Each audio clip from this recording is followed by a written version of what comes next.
Watch until the end of the video to get the valuable lesson. Don't forget to subscribe to the channel to update the latest and best stories. Have you ever felt like you're living but not living? Even though you work day and night, you still feel like you're standing still? That's the question that haunts a man named Covey, a farmer living in a peaceful plain but never feels at peace in his mind. Every morning, Covey wakes up before dawn. He plows the vast fields, takes care of each row of vegetables like a child, sweat drenches his shirt from morning to evening. But when the sun sets, instead of being proud, he feels empty. Why am I still poor? Why is every day the same? Nothing has changed. His wife, Mira, is gentle but full of anxiety. She doesn't blame her husband, but every worried look when calculating the market money at the end of the day makes Covey feel like he's weighed down by tons of rocks. And his little daughter can only ask, "Dad, can we buy a new pair of shoes for me this Tet?" That night, Covey lay on the thin mattress, tossing and turning, unable to sleep. The wind outside was howling coldly. He thought about all the dreams of his youth that had faded away because of the struggle for food and money. He did not want his daughter to grow up and live a life like his. The next morning, after many days of thinking, Covey decided to do something he had never done in his 30 years in the village: to seek out the sage who lived on the top of a high hill, whom everyone called Master Rayan. Covey climbed the hill, passing through the winding paths where the mist still hung over the tea leaves. When he reached the place, he bowed, placed a handful of golden rice as an offering, and asked, "Master, I have worked hard all my life, but I still feel stuck. How can I make each day not meaningless? How can I live instead of just existing?" Master Rayan smiled, his eyes piercing through time. "You planted the seed without looking at the soil. Let me tell you a story, not a fairy tale but something that happened not too long ago." Rayan began. "Many years ago, when I was young and lived in the valley, there was a farmer named Biren, quiet, but with an inner turmoil like no other. He was like you, working tirelessly but feeling like he was just marking time. One day, when the fields were suffering from drought, his wife fell ill, and his little son asked, 'Father, what will happen if the rice doesn't grow?' He collapsed. Biren did not go looking for medicine or help. Instead, he went deep into the forest, what the villagers called the Silent Zone, a sacred place where only those who were lost in their souls dared to set foot. There, in a small hut near a clear stream, he met a stranger. This man had no name, no age, but his eyes were as bright as a fire at night. He said only one sentence: 'Want to change your life? Then change the way you live every day. And here are 3 principles that truly happy and successful people always keep.'" The next day, Biren put the first rule into practice. He didn't go out to the fields like he usually did. Instead, he sat on his porch, watched the sun rise, and said out loud to himself, "Thank you, my wife. Thank you, I have land to plant. And thank you, my son can still smile." At first, it seemed silly, like he was comforting himself. But after just 1 week, he noticed something strange. He worked faster, more easily, and no longer felt burdened by the sight of his cracked field. In 2016, a study from the University of Berkeley found that people who kept a gratitude journal of 3 things each morning reported higher levels of happiness and nearly 25% more productivity. A woman named Anna, who lived in Ohio, had been severely depressed. Every morning she would simply write, "Thank you, my cat." After a few weeks, she began to be thankful for more things. She opened a small bakery and is now hiring more staff. Biren started his 8th day by carrying a large jug of water to the house of an elderly neighbor. Then he helped mend the shoes of a penniless widow's son. Then he left a small bag of rice at the door of a woman who had just lost her husband, who will not be named. Strangely, his fatigue disappeared. He began to find taste in life. He felt like he was living for others, and that nourished his spirit. In 2020, a tech driver in Manila named Carlos decided to donate 5% of his weekly income to buy food for street children, even though he was very poor himself. Soon, a video of his action went viral and people everywhere donated to help him open a small restaurant serving free food to the homeless. Now, Carlos runs a famous charity model. Although he was illiterate, Biren began to spend 30 minutes every night studying. He asked his son how to read the words on fertilizer bags, learned from an old friend how to make compost, and even learned how to use the moon and wind to predict the weather. It was slow at first. Sometimes he couldn't remember. But after a month, villagers started coming to learn how to compost soil to retain water during the dry season. He shared without holding back. An old man named Sato in Japan, after retiring at the age of 72, started learning how to make documentaries.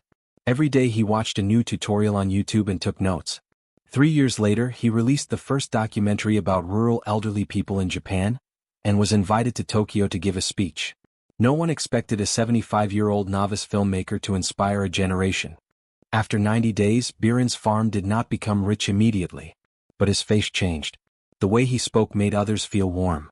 His wife smiled more. The son began to tell his friends, "My father is the kindest man in the village." And especially, the stranger in the forest that day, no one saw him again. But those 3 principles became a new seed in Biren's heart, growing into a forest of awareness. When the story ended, Covey was still sitting quietly beside Master Rayan. The words were engraved in his heart. No noise, no flowery words, but something had changed. "Thank you, Master," Covey bowed his head. "From tomorrow I will start again, not by working more but by living differently." The next morning, for the first time in many years, Covey did not rush to the fields. Instead, he sat down on the old steps in front of the house, closed his eyes and whispered, "Thank you for my wife who is still patiently by my side. Thank you for my daughter who still smiles every morning. Thank you for the land that is still here for me to sow seeds."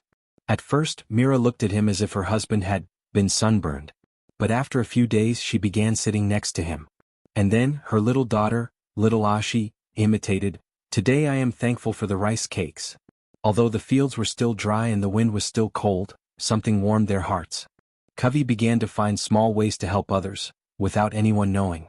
He quietly repaired his neighbor's fence when they were away.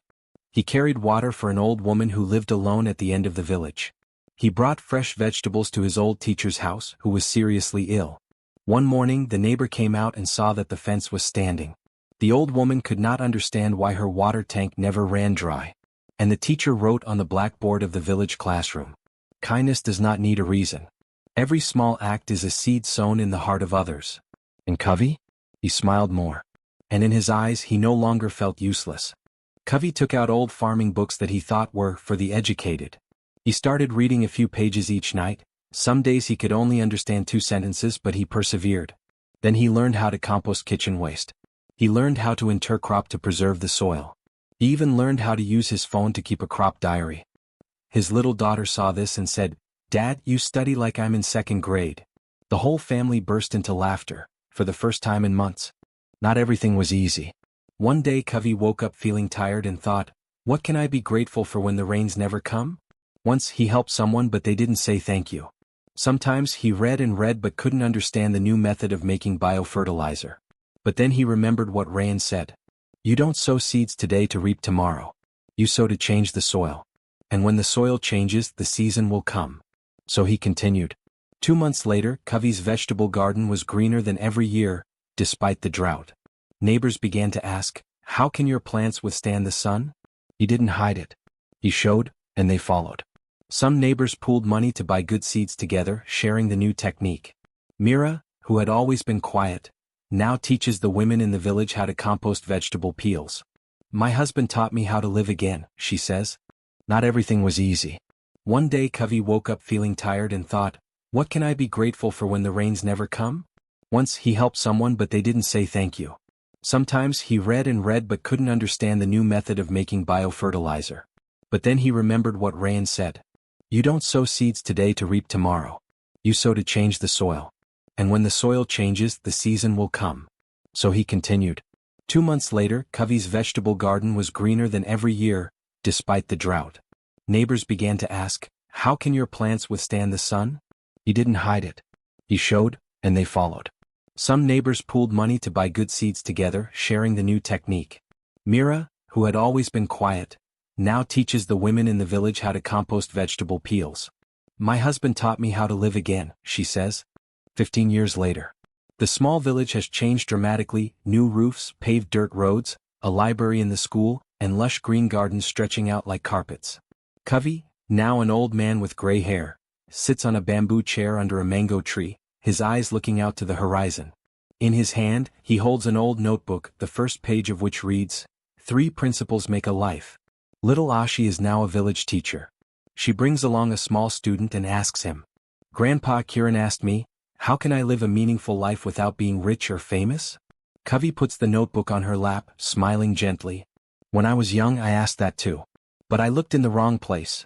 I thought I had to work harder and earn more money to live a meaningful life.